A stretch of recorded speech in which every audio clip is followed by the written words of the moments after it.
We just got our Elegoo Centauri Carbon 3D printer, and we're going to take a look at it now. Let's see what comes in the box.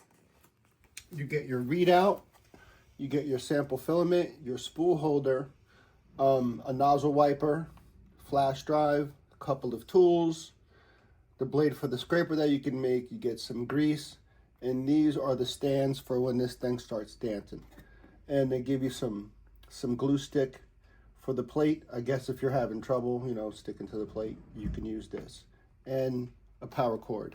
And that's what you get right out of the box, right out of the gate.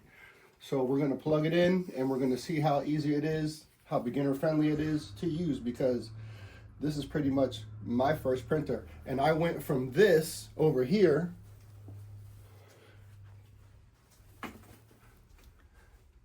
to this over here.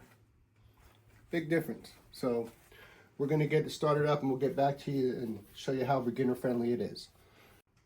All right, the build plate on this printer, everybody uses millimeter 256 4 times, but just looking at it, you got about a 10¼ inch plate. I don't think it does the whole entire space, but that's about what you're working with, just to give you an idea. Okay, so it's roughly 10 by 10. Okay, we got the ribbon strip plugged in. Real easy to install. Around back, switch. You got to give this thing a minute or two to calibrate, and we'll see how easy it is to set up. We heard people say it sounded like a jet.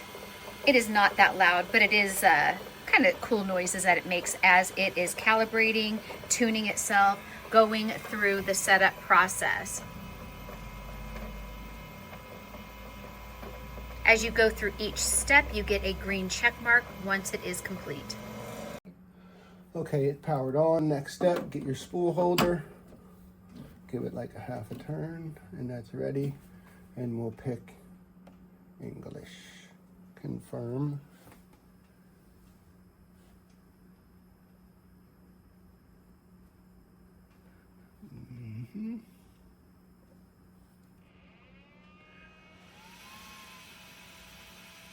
And we got heat.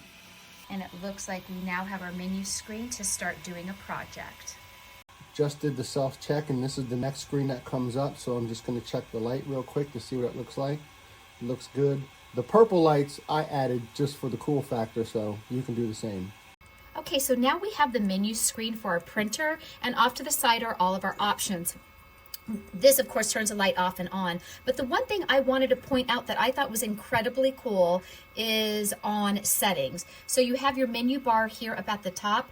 The last option is camera. So inside where I pointed out that camera is, you will have your video list and a time-lapse photography, which you can turn on, that will record your project being made.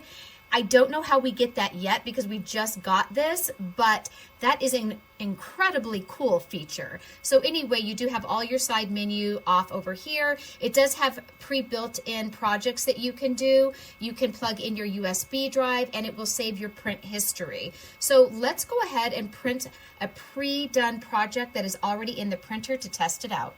Okay, this unit does have a camera for time lapse, and you can check on your projects. I think that's a really, really cool option.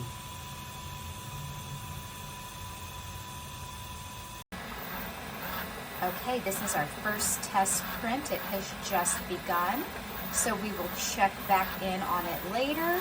We also have our spool here on the side, filtering through the feed. Okay, it's coming along, and this is it working really quickly and nicely.